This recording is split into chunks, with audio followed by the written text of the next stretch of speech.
"Hello, dear. Your crazy mother won't let us in. We're on the stairs with the suitcases." Those were the words I heard my daughter-in-law Rebecca scream into the phone while I was peacefully sipping my chamomile tea in my living room. She had been banging on my door like a desperate woman for 2 hours, with my 4 grandchildren crying in the building's hallway. 2 full hours making a scene, waking up all the neighbors, screaming that I was a crazy, cruel old woman. Do you know what hurt the most? That my own son David ran from his job, abandoning everything, just because his wife told him his mother had gone crazy. He arrived sweating, his tie crooked, trying to jam his key into my lock. But of course, his key didn't work anymore, because I had changed the locks exactly 3 weeks ago, and I had warned him. I had warned them both. But let's start from the beginning, because there is much more to this story than it seems. My name is Julia. I am 71 years old, and for the last 15 years, I have been the most generous grandmother, the most understanding mother-in-law, and the most self-sacrificing mother you can imagine. I lived for that family. I gave my entire life for them. When David married Rebecca, I was the first to welcome her with open arms. She was a young, pretty girl, with her brown hair always perfectly styled, and that red dress she always wore to family gatherings. She seemed so sweet, so polite. How wrong I was. But naive me, I thought I would finally have the daughter I never had. I loaned them money for the down payment on their first house, $5,000 from my savings, money I had saved penny by penny for years, working as a secretary in that horrible office where they yelled at me every day. $5,000 they never paid back. When I asked them, David would tell me, "Mom, you know how things are. We'll pay you next month." And next month never came. Then the grandchildren were born, one after another, 4 little angels who became the center of my universe. I was the one who watched them when Rebecca wanted to go out with her friends. I was the one who bought them clothes, toys, school supplies. I spent my few dollars on them before I spent any on myself. My refrigerator was always full for when they came to visit, even if it meant I only ate bread and butter for days. Do you know how much I spent on birthday and Christmas gifts over the years? More than $8,000. $8,000 that came out of my miserable pension, while they lived in their nice house with 2 cars in the garage. But I was happy to do it. I thought this was how you build a united family. Rebecca had a habit of calling me when she needed something. "Julia, can you watch the kids this weekend? Julia, can you lend us money for the school registration? Julia, can you make your famous cake for the party?" And I always said yes, always, because that's what mothers and grandmothers are for, right? But 3 months ago, everything changed. Rebecca called me on a Tuesday night, with that syrupy voice she used when she wanted something important. "Julia, I have wonderful news. David got a work project in another city, and we're going to be gone for exactly 3 months. Can you imagine 3 whole months?" My heart was happy, thinking my son finally had a chance to grow professionally. "That's wonderful, dear," I told them. But then came the blow. "Oh, Julia, but we have one small problem. We can't take the children because they would have to change schools too much, and you know how little ones are with change. So we thought, what if they stay with you for these 3 months? 4 children, in my 1-bedroom apartment, for 3 whole months. "Rebecca," I said, "my apartment is very small, and I'm too old to care for 4 children all day. Besides, my health hasn't been great lately." But she insisted. "Oh, Julia, please, you're the only one we trust. And the kids love you so much." I ended up agreeing, as always, but I gave them one condition. They had to wait until after my gallbladder surgery. Yes, because it turns out I had major surgery scheduled in a month, something they knew perfectly well. I explained that I would need at least 6 weeks of recovery, that the doctor had told me no heavy lifting, no stress. Rebecca told me it was perfect, that she completely understood, that they would wait until I was fully recovered. Even David called me to confirm that there was no rush, that my health came first. What liars they turned out to be. I had my surgery 5 weeks ago. 5 weeks of pain, of being in bed, of barely being able to walk to the kitchen. My neighbor Eleanor was an angel. She brought me food, helped me with basic things. Because do you know who didn't show up even once during my recovery? Exactly. Not David, not Rebecca, not my dear grandchildren. And now, here we are. Rebecca banging on my door like a crazy person, screaming that I'm a cruel old woman, that how dare I not open up after they traveled so many hours, that the children are tired and hungry, that they have heavy suitcases, and it's cruel to leave them on the stairs. But what hurts me most is hearing David on the other side of the door, with that pleading voice I've known since he was a little boy.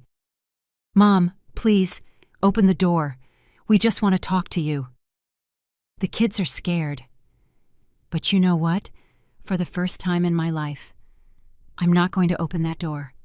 For the first time in 71 years, Julia is going to say no, and I'm going to explain exactly why, even though it hurts my soul to do it.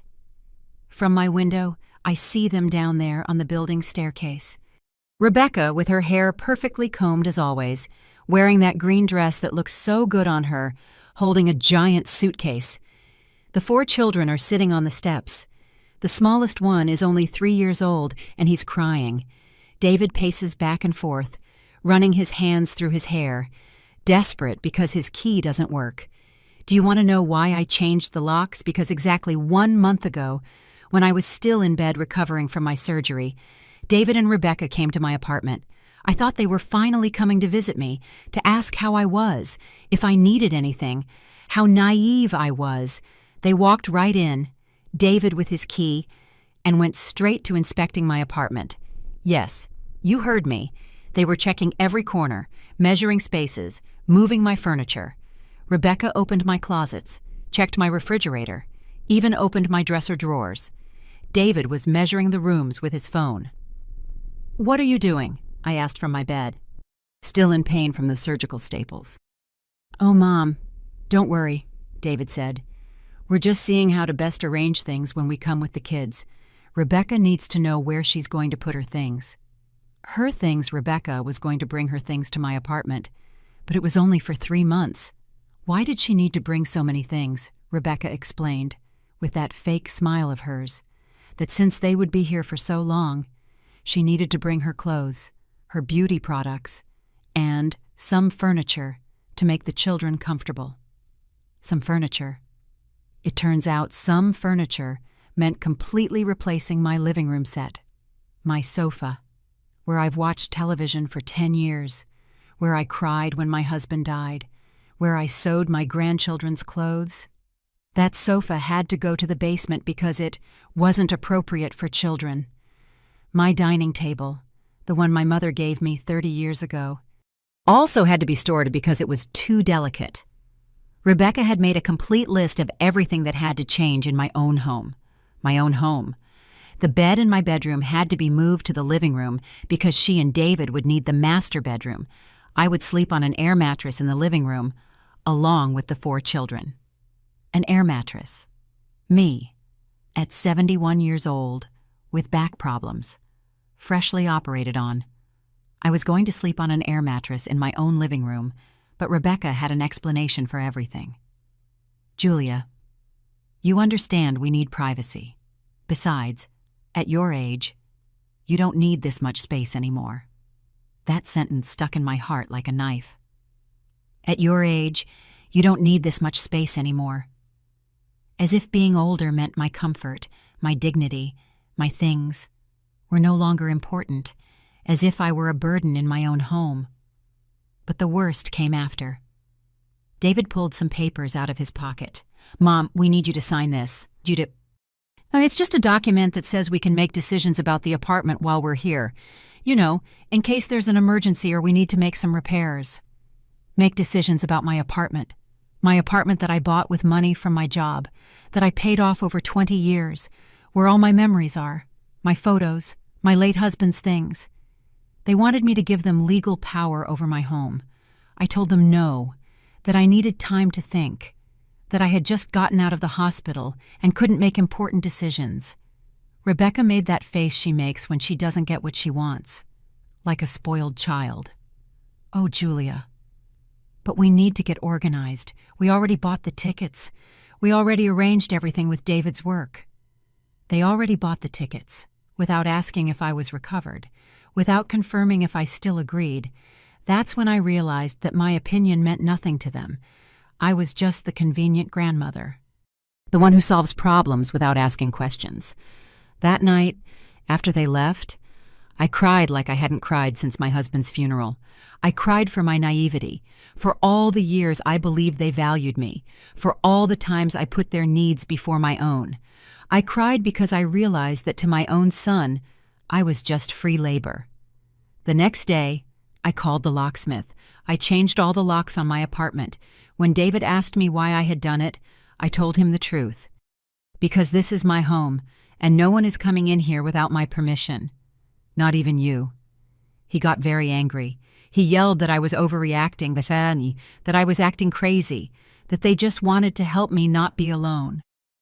Help me by taking away my bed, my furniture, my privacy, my dignity.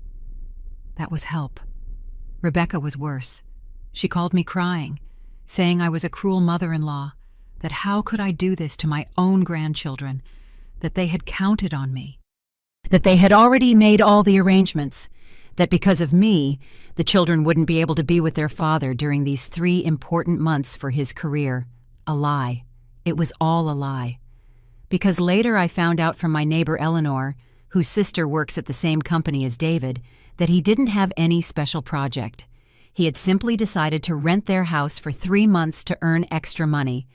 They had found some tourists who would pay them very well to stay in their house during the high season. Do you realize it wasn't a work project? It was a business deal. They wanted to make money renting their house, and I was the perfect solution so they wouldn't have to spend on a hotel or childcare. I was the free daycare, the unpaid maid, the one who was going to sacrifice her comfort so they could make a profit. And when I told them no, when for the first time in my life I set boundaries, I became the villain of the story. The cruel grandmother, the crazy mother-in-law, the selfish old woman who won't help her family. But you know what I discovered these past few weeks? I discovered that it's okay to say no, that it's okay to defend my space, my dignity, my peace, that I am not a bad person for not allowing them to abuse me. Right now they are down there, making a scene, waking up the whole neighborhood. David keeps trying to jam his old key. Rebecca keeps screaming that I'm crazy. The children are crying, and I feel my heart breaking. But I am not going to open that door. Not this time. I hear David's footsteps running up the stairs to my floor. His leather shoes echo on each step like hammer blows on my heart. Knock, knock, knock. Now he's knocking on my door, but differently than Rebecca did. He knocks softly, desperately. Mom, it's me. David, please, open the door. We need to talk. The kids are tired. They traveled 8 hours on a bus. Look, I know you're upset, but we can solve this as a family. As a family. Now we're a family. When I needed them to visit me during my recovery, when I was alone and scared after the surgery, where was this family? When they were selling my comfort like it was cheap merchandise, were we family then? Mom, please, I know you changed the locks. I understand you're upset. But think about the children. Little Mason is only 3 years old. He's crying and doesn't understand why Grandma won't let us in. Oh, that child. Mason is my weakness, and David knows it perfectly. He's the youngest of my grandchildren, with those huge eyes and that smile that melts my heart. When he was a baby, I watched him every weekend so Rebecca could rest. I bought his diapers, his milk, his clothes. I spent $150 a month just on things for him. I can hear him crying from up here, and it breaks my soul. But I can't give in, not this time, because if I open that door now, if I let them in, I'll be teaching them that they can trample me whenever they want, that my feelings don't matter, that all they have to do is bring the children for me to become their obedient slave. David keeps talking from the hallway. Mom, Rebecca is very upset. She says you yelled at her on the phone 3 weeks ago, that you hung up on her when she called to confirm the date. That you've been acting very strange since your operation. Strange. Of course I've been strange. I've been thinking, something I apparently never did before. I've been remembering, calculating, adding up all the dollars I spent on them, all the times they said yes and then paid me with contempt. That call David mentioned was exactly 20 days ago. Rebecca called me as if nothing had happened, with that sweet fake voice. Julia, dear, are you feeling better? Good, because we need to confirm about the kids. We're arriving on Friday night. Friday, which Friday? I asked. This Friday, she replied, as if it were obvious. We already bought the tickets. We already arranged everything. The kids are so excited to spend time with Grandma. I explained that the doctor had told me I needed at least 8 weeks of complete rest, that I was still in a lot of pain, that I could barely carry a bag of groceries. How was I going to care for 4 energetic children that I needed more time? Oh, Julia, but everything is already arranged. Besides, you're not going to carry them. They're big now. You just need to be there, feed them, bathe them, help them with homework. Simple things. Simple things. Cooking for 6 people 3 times a day is simple. Washing mountains of dirty clothes is simple. Getting up in the middle of the night when they have nightmares is simple. All of that at 71 years old, freshly operated on, is simple. I told her no. For the first time in 15 years, I told my daughter-in-law no, that I needed more recovery time, that they should find another option for now, that maybe in a month or 2 we could talk about it again. She became furious. Julia, you can't do this to us. We already paid for the tickets. We already handed our house over to the tenants. What are we going to do with the kids? Are we going to leave them on the street? They weren't going to leave them on the street. Rebecca has 2 sisters, a mother, several cousins. David has friends, colleagues. There are daycares, nannies, options. But of course, all those options cost money, and I was the free option. When I suggested they look for other alternatives, she yelled at me. You are their grandmother. It's your obligation to watch them. You can't be so selfish. Think about someone other than yourself for once in your life. Selfish me. Me, who has spent over $15,000 on that family in recent years. Me, who stopped buying new clothes for myself so I could pay for my grandchildren's school uniforms. Me, who ate beans all week so I could take them out for hamburgers on Sundays. I hung up the phone on her. For the first time in my life, I hung up on someone in my family, and it felt liberating. But now David is here, using the children as an emotional shield. Mom, Mason is asking for you. He says he wants to see Grandma Julia. Chloe and Liam are also confused. They don't understand why they can't come into your house like always. Of course they don't understand. Because to them, I've always been the available grandmother. The one who never says no. The one with candy in her purse and money for ice cream. They have never been told that Grandma is also a person with feelings, with needs, with limits. Mom, please. I'm desperate. I have nowhere to take them tonight. I thought you would have changed your mind by now. Rebecca was sure you would welcome us when you saw us here with the kids. There it is, the truth. Rebecca was sure.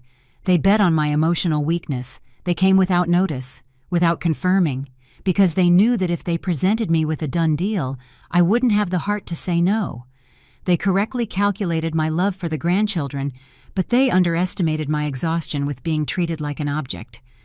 I peek through the peephole of the door. David looks genuinely desperate. He has dark circles, messy hair, his tie crooked. Rebecca came up too and is standing next to him, but her expression is different. She doesn't look desperate. She looks furious. She has that look she gets when things don't go her way. Julia, this is Rebecca. We need to talk seriously. You can't behave like a spoiled child. You have responsibilities to this family. Del 삶 있음이 이사이세. Responsibilities. What exactly are my responsibilities? Because no one handed me a manual that said I have an obligation to sacrifice my health, my comfort, and my money for decisions others make without consulting me. Look, I know you're upset because we changed some plans, but that's life. You have to adapt. David has a very important work opportunity, and you are the only one who can help us. Lies. They're still lying, because I already know the truth about his work opportunity. I already know they're making a business deal with their house, earning $500 a month renting it to foreign tourists.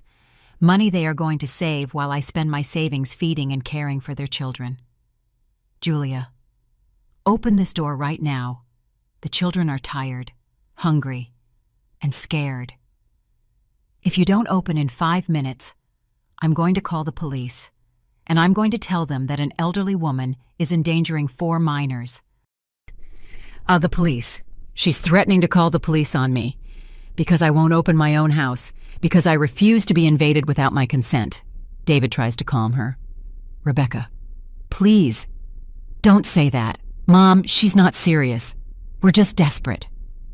But I know she is serious. I've known Rebecca for 15 years. When she wants something and doesn't get it the nice way, she uses threats, blackmail, emotional manipulation, and now that I've dared to defy her, she's going to pull out all her artillery. From my window, I see a small group of neighbors forming in the building's courtyard. Mrs. Miller from the 2nd floor is leaning over her balcony, watching the whole scene. Mr. Roberts from the 1st floor came out with his dog and just stood there, pretending not to see anything, but hearing every word David and Rebecca yell. And there is my guardian angel, Eleanor, my next-door neighbor. Comes out of her door and walks directly to where the children are sitting on the stairs. Eleanor is 68, a widow like me, and during these weeks of my recovery, she became the sister I never had. What is going on out here? She asks David, with that firm voice she has when something doesn't seem right. The children are crying. You're making a scene in the whole building. Don't you see people are trying to rest? David looks at her with desperation. Eleanor, thank God you're here. My mom changed the locks and won't let us in. I need you to help me convince her. The children have nowhere to sleep tonight. Eleanor looks up at me, towards my window, and I give her a discreet signal. She understands immediately. Eleanor is the only person who knows the whole truth about what happened these weeks. She was a witness to my pain, my tears, my desperation when I realized how they were using me. Oh, so you changed the locks. Julia, she says loudly, so everyone can hear. How interesting. And why would a gentle lady like Julia have done that? Rebecca approaches Eleanor with that fake smile she uses when she wants to win someone over. Eleanor, you know her well. You know Julia can be a bit difficult sometimes. Since her operation, she's been very strange, very paranoid. We just want to stay for a few months while David works. A few months, Eleanor says, raising an eyebrow. And Julia agreed to that, because last week she told me a very different story. David gets nervous. What story? Mom exaggerates things sometimes. You know how older people are. Older people? Eleanor looks offended. Listen, young man, I'm an older person too, and I assure you my mind works perfectly fine, and so does Julia's. In fact, she told me something very interesting about you two. Rebecca turns pale. What did she tell you? Eleanor smiles, but it's not a kind smile. It's the smile of someone who is about to drop a bomb. She told me you wanted her to sign papers to give you control of her apartment. That you wanted to take her furniture, her bed, and make her sleep on an air mattress in the living room. Is that true? David tries to explain. No, it's not like that. We just wanted to organize things better. Make some temporary adjustments so we would all be comfortable. All comfortable, Eleanor says, her voice getting louder. Was Julia going to be comfortable sleeping on the floor of her own living room at 71, freshly operated on? Was she going to be comfortable? The neighbors who were pretending not to listen now move closer. Mrs. Miller comes down from her apartment. Mr. Roberts leaves his dog and joins the group. We are a public spectacle now, exactly what Rebecca wanted to avoid. Furthermore, Eleanor continues, she told me you already rented your house for 3 months. That this isn't some work project, but a business. That you're going to earn $1,500 a month while Julia spends her savings taking care of your children. Is that true? Asks Mrs. Miller with a shocked face. You're going to earn money while poor Julia sacrifices. Rebecca is furious now. That is none of your business. These are family problems, and Eleanor shouldn't meddle in what doesn't concern her. It doesn't concern me. Eleanor raises her voice. Of course it concerns me. Julia is my friend, my neighbor. During her recovery, I saw her cry every night. I saw her worried, scared, feeling like her own family had abandoned her. Do you know how many times you came to visit her after her operation? Not once. David looks ashamed. Eleanor, we were busy, preparing for the trip, organizing everything. Lies, Eleanor yells. You were busy counting the money you were going to make. Julia showed me the text messages where Rebecca told her she had to sign the authorization papers. They wanted to take control of her own home. The neighbors are horrified. Mr. Roberts shakes his head in disgust. I have children too, he says, but I would never dream of abusing my mother like that. Rebecca is desperate now. You all don't understand anything. Julia is the grandmother. She has obligations to her grandchildren.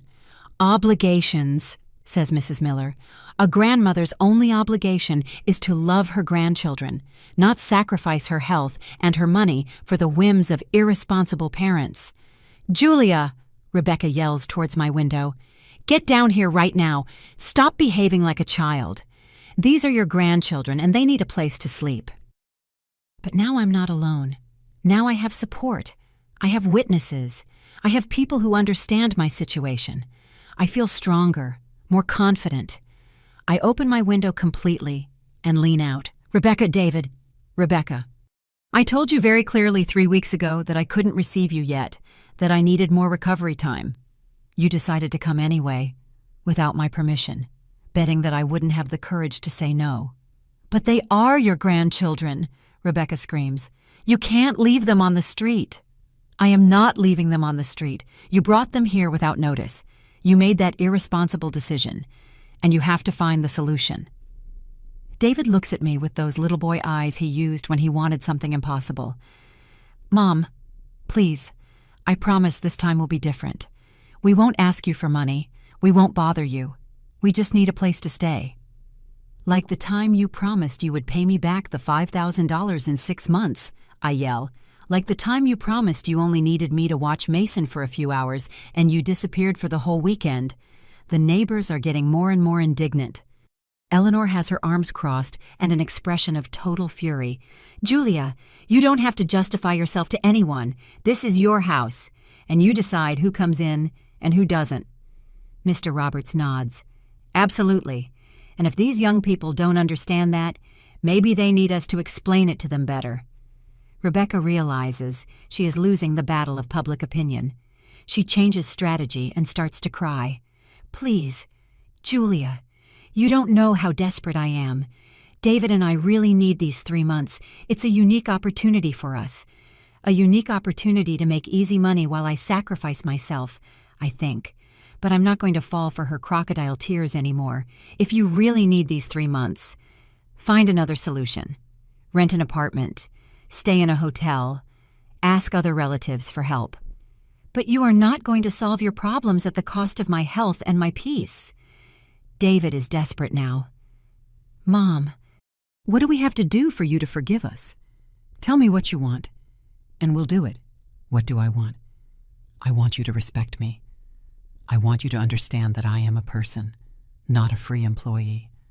I want you to acknowledge that you have abused me for years. And I want you to find other options to solve your problems without involving me. But most of all, I want you to leave my building right now and leave me in peace. Rebecca stops crying abruptly when she realizes her tears aren't working. Her face changes completely, as if she has taken off a mask. Now I see the real Rebecca, the one who was always there, but I refused to recognize. "Fine, Julia," she says, with a cold voice that gives me chills. "If that's how you want to play, we'll play.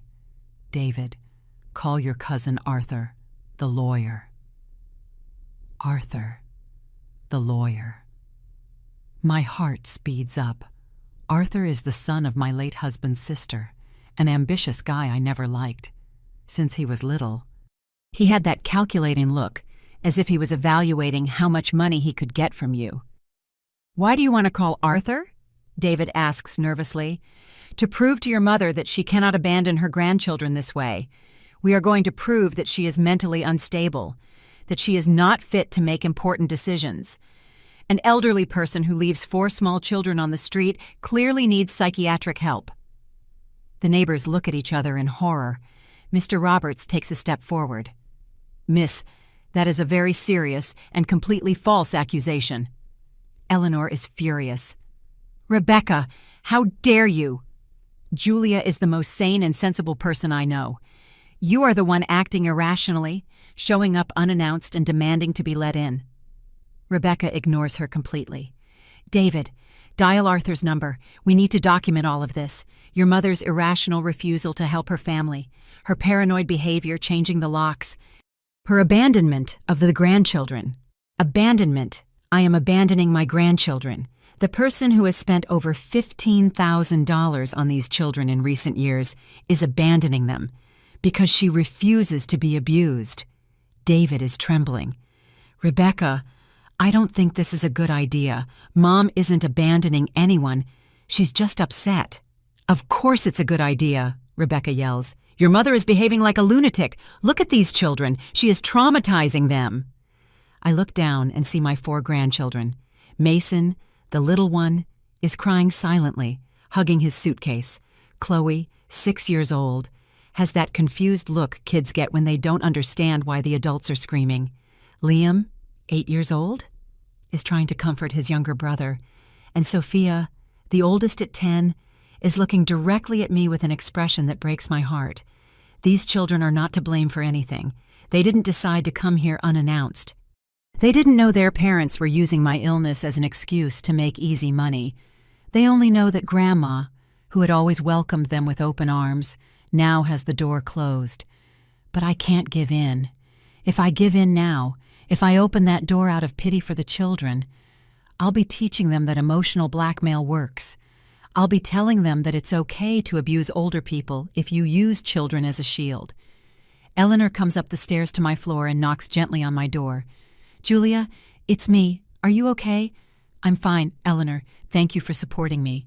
Do you need me to call someone, the police? Maybe from downstairs?" Rebecca screams. "Yes, call the police. Let them come and see how an old woman is endangering 4 minors." David finally finds the courage to contradict his wife. "Rebecca, that's enough. We are not calling the police on my mother." "Oh no, then what did you propose, that we stay here all night on the stairs, that the children sleep on the building floor?" "I propose we find a hotel," David finally yells. "I propose we accept that Mom has the right to say no. I propose we stop acting like she owes us something." I'm breathless. Did David really just defend me? Is my son finally seeing what his wife has been doing to his mother all these years? Rebecca looks at him as if he slapped her. "A hotel? With what money are we going to pay for a hotel for 3 months? Are you crazy?" "With the money you're going to earn renting your house," Eleanor says from my door. $1,500 a month. Isn't that right?" Rebecca turns red with fury. "That's not enough. After paying taxes and commissions, we're left with barely $1,000 a month. We can't pay for a hotel and food and childcare with that." There is the truth. She finally admits this is a business. That all this drama is because the deal isn't profitable for her if they have to pay their own expenses. Mr. Roberts laughs bitterly. "Then maybe you shouldn't have made this deal if you couldn't afford the consequences." Mrs. Miller nods. "Exactly. No one forced you to rent your house. It was your decision. And decisions have consequences." Rebecca is losing control completely. "You all don't understand anything. Julia has a moral obligation to help her family. That's what grandmothers exist for. For that, I yell from my window, grandmothers exist to be exploited, to sacrifice our health and our money so you can make business deals. Is that my only function in this family? Yes, Rebecca screams without thinking. Exactly for that. The silence that follows is deafening. Even the children stop crying. The neighbors look at her, horrified. David covers his face with his hands. Rebecca realizes what she just said. But it's too late. The words are there, floating in the air like a full confession of what she really thinks of me. Eleanor speaks with a very calm voice, but it's filled with indignation. Julia, did you hear that? Did you hear what she really thinks of you? I heard it, and I think everyone heard it. Mr. Roberts shakes his head in disgust. Mrs. Rebecca, you have just proven exactly why Mrs. Julia is right not to open her door to you. Mrs. Miller is indignant. What a disgrace to talk to the grandmother of your children like that. My mother would be rolling over in her grave if any of us had spoken to her that way. David finally lifts his head. Rebecca, how could you say that? How could you talk to my mother like that? I told the truth, Rebecca screams. The truth that everyone knows, but no one dares to say. Grandmothers are for taking care of grandchildren and helping their kids. That's why we have them. That's why we have them. As if I were a breeding machine whose only purpose was to serve future generations. As if my feelings, my needs, my dignity meant nothing. David is crying now. Mom, I don't think that. Please, believe me, I don't think that. I know. David, I know you don't think that. But you have allowed your wife to treat me as if you did. You have allowed her to use me as a free employee for 15 years. Rebecca is furious because she realizes she's losing David too. David, don't take her side. We are your wife and children. We are your priority. David looks at her with an expression I had never seen.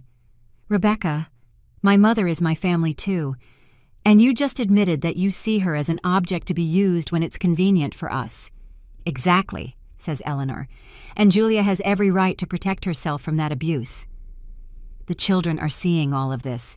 They are seeing their mother scream that their grandmother only exists to serve them. They are learning that older people don't deserve respect, that family is something you use when it's convenient. And for the first time in my life, I don't feel guilty for defending myself.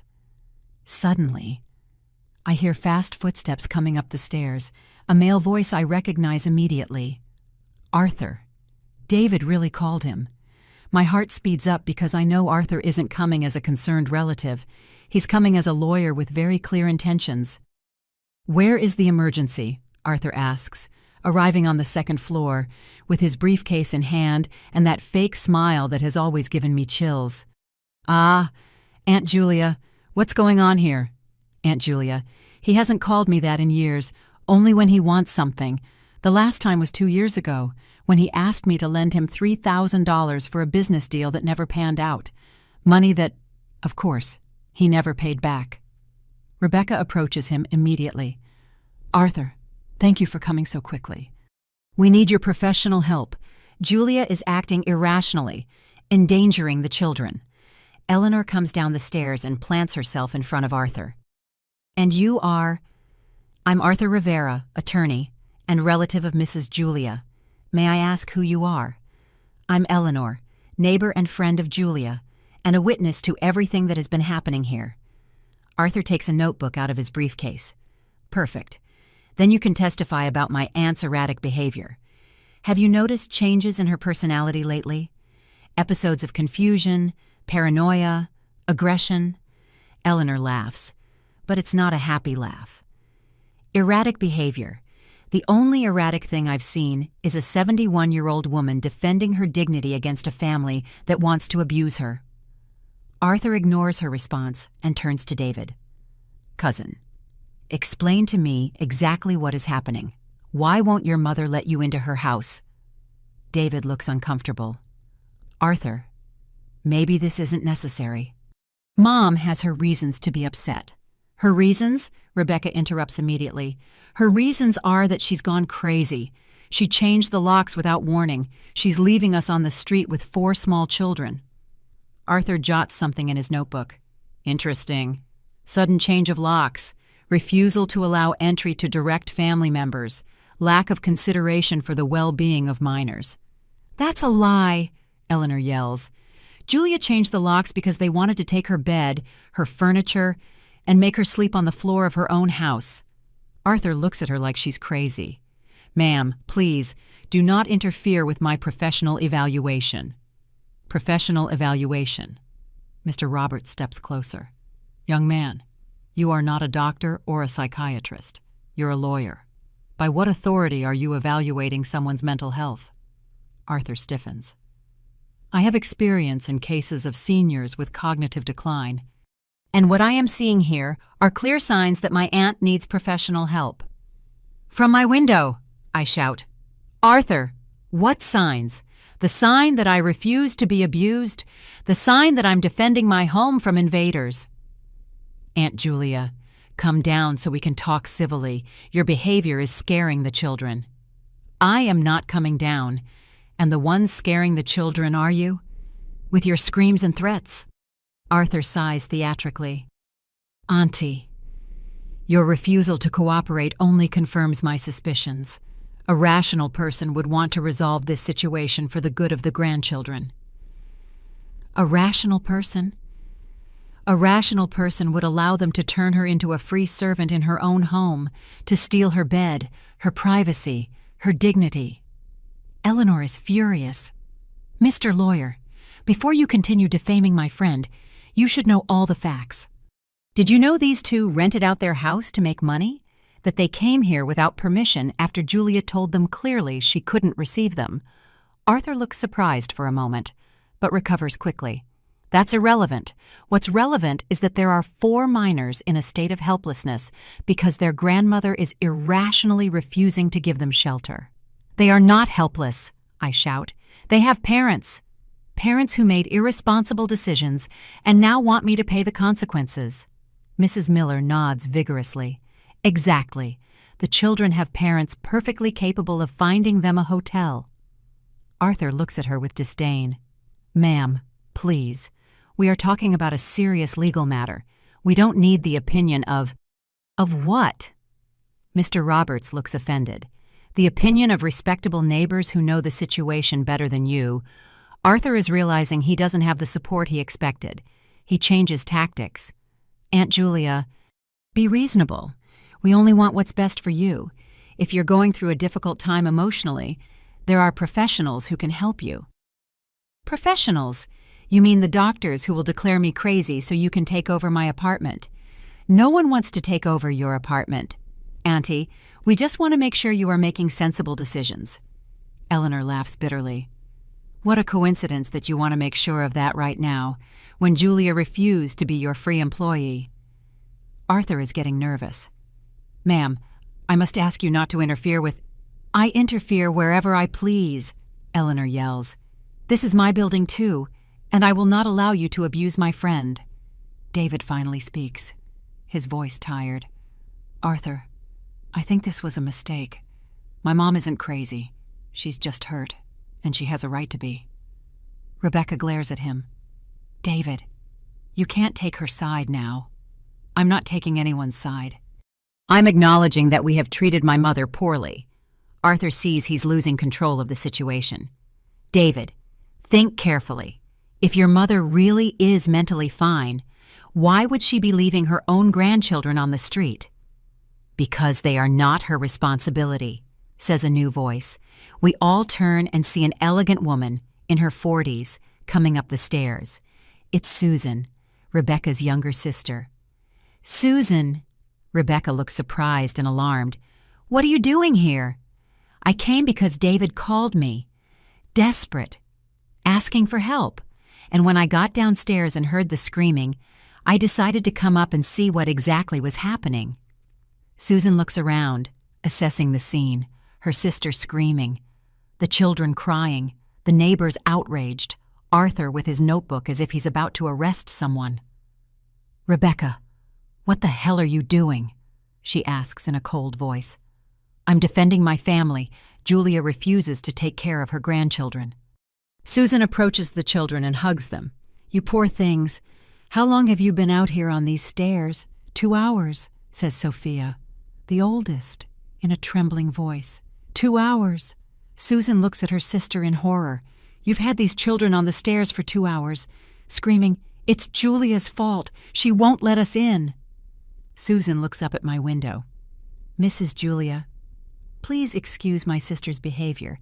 May I ask why you can't receive them?" Finally, someone asks instead of assuming. "Susan, I had surgery 5 weeks ago. I need rest. I told them I couldn't receive them yet, but they came without warning." Susan nods sympathetically. "And is it true you rented out your house?"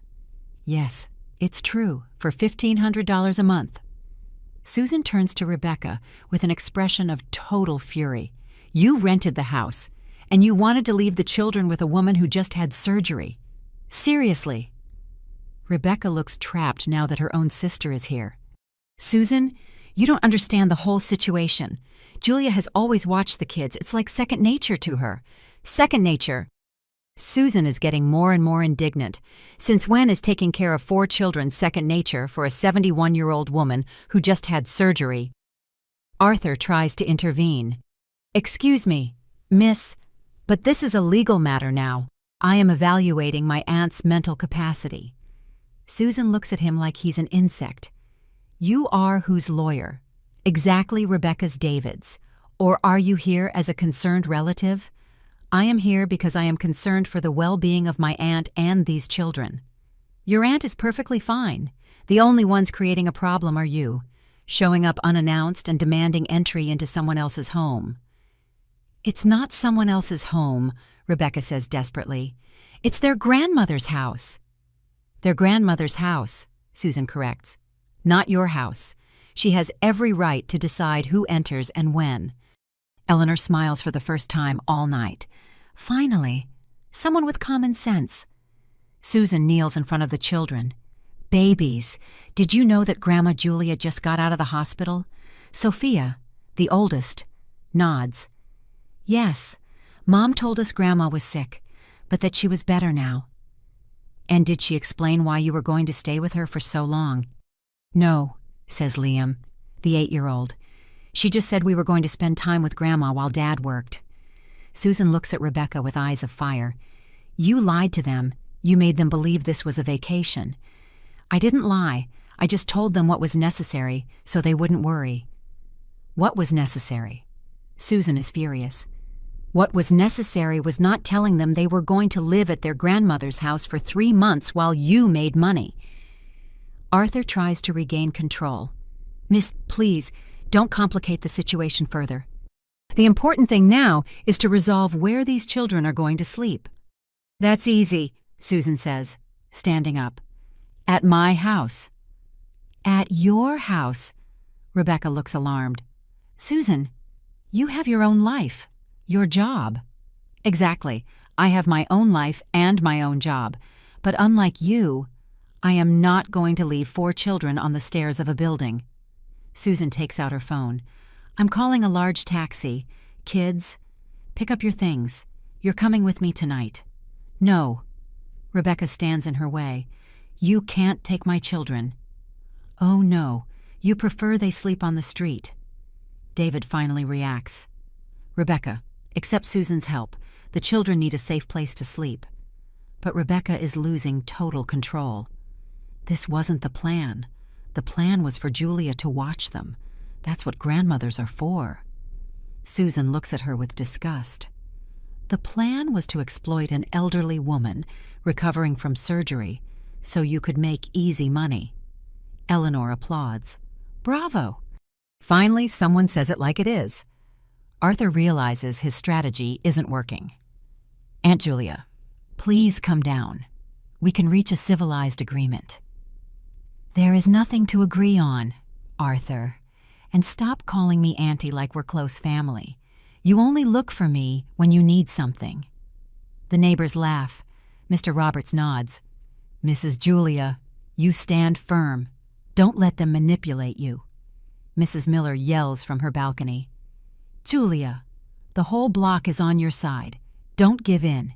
Susan is organizing the children.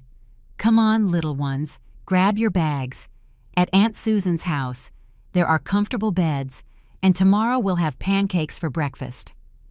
The children, tired of the drama, start to obediently grab their things, but Mason, the smallest, breaks free from Susan's hand and runs towards the stairs. "Grandma Julia! Grandma Julia!" he yells in his little voice. "I want to see Grandma." My heart breaks. That little boy doesn't understand anything that's happening. He only knows that his grandmother, who always welcomes him with candy and hugs, now won't open the door. "Mason, sweetheart," I yell from the window, "Grandma loves you very much, but right now, she can't have you over." "Aunt Susan is going to take good care of you." "Why can't you?" "Grandma, are you mad at us?" The tears start to fall. "I'm not mad at you, my love. I could never be mad at you. Grandma just needs to rest a little more." Susan takes Mason in her arms. "Sweetie, Grandma Julia was very sick. The doctor said she needs a lot of rest to get better. Like when I had the flu and couldn't go to the park. Exactly like when you had the flu. Sometimes we need time to heal." Rebecca is desperate, seeing she's losing the children too. "Susan, you can't take them. They are my children. And you are their mother," Susan says firmly. "That's why it's your responsibility to find them a safe place to sleep, not leave them crying on a staircase." The taxi arrives and honks. Susan carries Mason and takes Chloe's hand. "David, help me with the suitcases." David obeys in silence. He looks ashamed, defeated. As he's loading the suitcases into the taxi, he looks up at me. "Mom, forgive me. You're right about everything. I didn't know how badly we've been treating you." "I know, David, but knowing isn't enough. I need you to change things." "I will. I promise you, I will." Rebecca approaches the taxi, desperate. "David, we can't stay at my sister's house. We have to find another solution." "The solution was to respect my mother's decision from the beginning," David says with a tired voice, "but you preferred to gamble on her kindness." Arthur puts away his notebook, frustrated. "Aunt Julia, this isn't over. I will be monitoring your well-being." "Arthur," Eleanor says with a threatening voice, "if you bother Julia again with false legal threats, I will personally call the Bar Association to report you for elder abuse." Arthur leaves without another word. Rebecca gets in the taxi, crying, but they are no longer tears of manipulation. They are tears of rage because her plan failed completely. Before the taxi drives away, Sophia rolls down the window. "Grandma Julia, I love you. Get better soon." "I love you too, my girl. Be good for Aunt Susan." The taxi drives away, and there is finally silence in my building. The neighbors start to disperse, but before they do, they approach my window. "Julia, you did the right thing," says Mr. Roberts. "Don't let anyone make you feel guilty." Mrs. Miller nods. "You are a very brave woman. Not many people our age dare to stand up for themselves like that." Eleanor comes up to my floor and knocks gently. "Julia, can I come in? I think you need some company after all this, for the first time all night." I open my door. Eleanor enters my apartment and immediately hugs me. I cry like I haven't cried in years. But they aren't tears of sadness. They are tears of liberation, of relief, of having finally found the courage to defend myself. "Julia, I am so proud of you," she tells me, pouring me a cup of chamomile tea. "That was the bravest thing I've seen in my life." I sit on my sofa, in my living room, surrounded by my things, and for the first time in weeks, I feel truly at peace. There are no suitcases piled in the corners, no toys scattered all over the floor, no screams of children running down the halls, just my home, quiet and orderly, as it should be. Do you think I did the right thing? I ask Eleanor. Am I a horrible grandmother for refusing them entry? A horrible grandmother? Eleanor almost spits out her tea, laughing. Julia, you are the most generous grandmother I know. The problem is that they confused your generosity with weakness. You're right. For 15 years, I confused love with submission. I thought loving my family meant saying yes to everything, sacrificing myself without limits, always putting their needs before mine, but that wasn't love. It was self-destruction. My phone buzzes. It's a text from Susan. Mrs. Julia, the children are fine. They had dinner, took baths, and are already asleep. Tomorrow we will talk calmly about all this. Thank you for teaching us that one can defend oneself with dignity. I show the message to Eleanor, and we both smile. Susan turned out to be the angel I didn't expect, the sensible person in the midst of the chaos. Another notification on my phone. This time, it's David. Mom, I'm at a hotel near Susan's house. Rebecca is furious with me. She says I'm a traitor for not supporting her. But you were right about everything. I ask for your forgiveness for all these years. Tomorrow I want to come talk to you. Just me. So you can explain how to fix this. I show it to Eleanor too. She nods approvingly. At least your son is starting to wake up, although it's about time. Another 20 minutes pass in comfortable silence. Eleanor helps me pick up the few dirty dishes I have, makes sure all the windows are closed tight, checks that the door is double locked. You know what gives me the most satisfaction about all this, I tell her as we get ready for bed, that for the first time in my life, I don't feel guilty for setting boundaries. That's the key, Julia. Boundaries aren't walls to hurt others. They are fences to protect ourselves. The next morning I wake up, and for the first time in weeks, my back doesn't hurt. There is no noise of children running, no television at full volume, no screams demanding breakfast, just the golden silence of my peaceful home. I make my tea calmly. No rush. I sit at my dining table, the table my mother gave me, and eat breakfast looking out the window. The day is beautiful, sunny, full of possibilities. My phone rings. It's David. Mom, can I come talk to you? Just me, without Rebecca, without the kids. I need to understand a lot of things. I reply yes, but that it will be at the coffee shop on the corner, on neutral ground. I'm not ready for him to enter my house again. I still need to protect my space. An hour later, I'm sitting across from my son in the coffee shop I've been coming to for years. David looks different, smaller, as if he's lost that arrogance he always had when he was with Rebecca. Mom, he began, his voice breaking. I don't know where to start asking for forgiveness. Start by acknowledging exactly what you did wrong, I tell him. Because if you don't understand the mistakes, you're going to repeat them. David nods and takes a notebook out of his pocket. I couldn't sleep last night, so I made a list of everything I remembered. I want you to correct me if I forgot anything. He proceeds to read a list that surprises me with its honesty.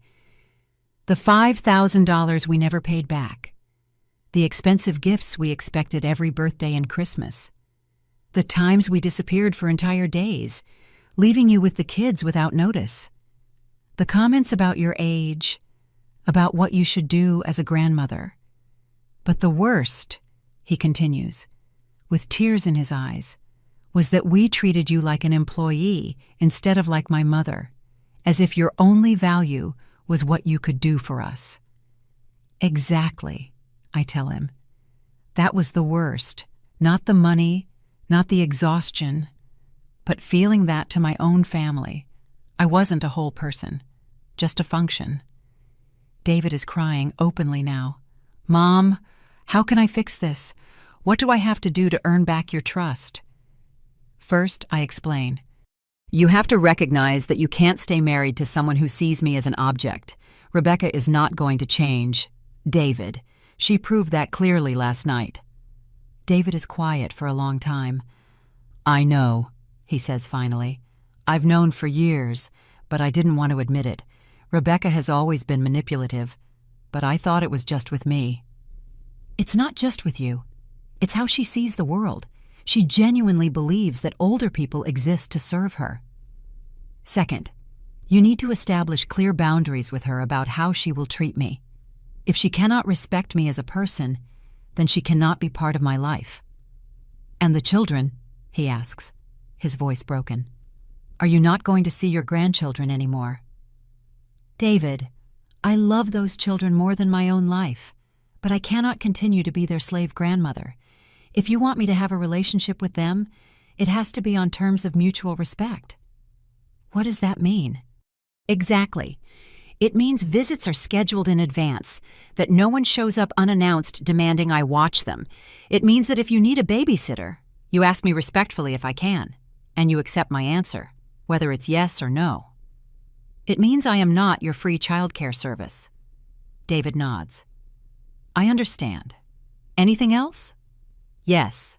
I want you to pay me the $5,000 you owe me. Not necessarily all at once, but I want a real payment plan, and I want you to publicly acknowledge, in front of the children, that you asked for my forgiveness for treating me badly. David looks surprised. In front of the children, especially in front of the children, they need to see that older people deserve respect, that grandmothers are not objects to be used. If they don't learn that now, they will repeat the same pattern with their own parents when they are adults. David takes notes on everything I tell him. His attitude is completely different from usual. For the first time, he is really listening to me, not just waiting for his turn to talk. Mom, can I ask you something? Of course. When did you start to realize we were treating you badly? Was it gradual, or was there a specific moment? It was gradual at first, I explain. Little things that bothered me, but that I justified. But the specific moment was when Rebecca told me that, at your age, you don't need this much space anymore.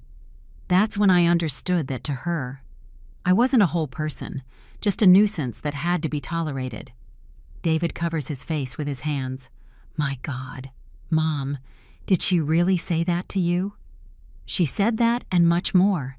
She made me feel like I was a burden, as if my comfort didn't matter because I'm old. You are not a burden, Mom. You are my mother, and you deserve all my respect and love. Thank you for saying that, David. But words are not enough. I need to see actions. You will see them, he promises with determination. I don't know how I'm going to handle the situation with Rebecca, but you will see them. We sit in silence for a few minutes, drinking our coffee. For the first time in years, I feel like I'm really talking to my son, not Rebecca's husband who had to choose between pleasing her or respecting me. David, I say finally, I want you to know that I love you. I will always love you. But love doesn't mean allowing myself to be disrespected. I understand, Mom, and I love you too. That's why I'm going to do whatever it takes to fix this. 3 months have passed since that dramatic night on my building's stairs. 3 months that have completely changed my life and my relationship with my family. I'm sitting on my sofa, in my apartment, writing in the journal I started after everything that happened. Eleanor suggested I write to process my emotions, and she was right. The first month was the hardest. Rebecca tried everything to make me give in. She called me crying, sent me pictures of the children with sad faces. She even showed up at my building 2 more times. But I wasn't alone anymore. The neighbors had become my guardians. Mr. Roberts and Mrs. Miller took turns making sure no one bothered me. The second time Rebecca came, Mr. Roberts confronted her directly in the lobby. He told her that if she continued to harass an elderly woman recovering from surgery, he would call the police himself. Rebecca left furious, screaming that we were all a bunch of meddling old people, but she hasn't been back. David, on the other hand, has been coming to visit me every Saturday for these 3 months. At first, our conversations were tense, full of uncomfortable silences and tears. But little by little, we have been rebuilding our relationship on new, healthier foundations. He has been paying me back the $5,000 he owed me. $200 every month, religiously. That's $600 so far. It's not a lot of money. But to me, it represents something more important: respect. It's the first time in 15 years they have kept a financial promise to me. But the most important thing of all is that David made the decision I knew he had to make. But I didn't dare ask him directly. He separated from Rebecca. It wasn't easy for him. He told me they had terrible fights for weeks. Rebecca accused him of choosing his manipulative mother over his own wife. She told him I had brainwashed him, that he was a bad father for not defending his children. But David had finally opened his eyes.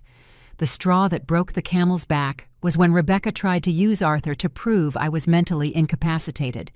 It turns out she had been feeding him false information, telling him I talked to myself, that I left the stove on, that I forgot important things. All lies. Of course. But Arthur was building a case to declare me incompetent. David discovered Rebecca's plans when he found emails between her and Arthur. That's when he realized the level of his wife's manipulation and cruelty. She didn't just want to use my house. She wanted to take it from me completely. That revelation was the end of their marriage. Now David lives in a small apartment near Susan's house, where the children stayed temporarily. He's in the process of a divorce and fighting for shared custody. He tells me it's the hardest decision he's ever made, but also the most correct one. And my grandchildren, oh, my grandchildren. I missed them so much it hurt physically, but David kept his promise. A month ago, he brought them to visit, one by one, to explain what had happened. Sophia, the oldest, was first. At 10 years old, she is very smart and understood immediately. "Grandma Julia," she said, "Mom always said you had to do everything she wanted because you were our grandma. But you're a person too, right?" "Yes, my love. I am also a person with feelings." She apologized on behalf of all her siblings. She said she didn't know it was wrong to come without notice, that she didn't know she had hurt my feelings. We cried together, and then we made cookies, like in the old days. But now, with a new understanding between us, Liam, the 8-year-old, was more direct. "Why was Mom yelling at you, Grandma? Why did she say you were mean?" I explained, with age-appropriate words, that sometimes adults behave badly when they don't get what they want, that yelling is not okay, no matter how upset we are. Chloe, 6 years old, asked if I didn't love them anymore. I assured her that I love them just as much as always, but that now we have new rules for visiting, rules that protect all of us. And Mason, my 3-year-old, simply climbed onto my lap and said, "Grandma, are you not sick anymore? Can we play now?" "Yes, my love, now we can play." Now I see them every 2 weeks, on Saturday afternoons. David brings them after lunch, and they stay until 6. They are scheduled visits, respectful, full of love, but also clear boundaries. The children have learned that Grandma Julia loves them, but that she also has rules that must be respected. I no longer bring expensive gifts or spend money I don't have on them. Instead, we do activities together. We cook, we play cards, we watch movies.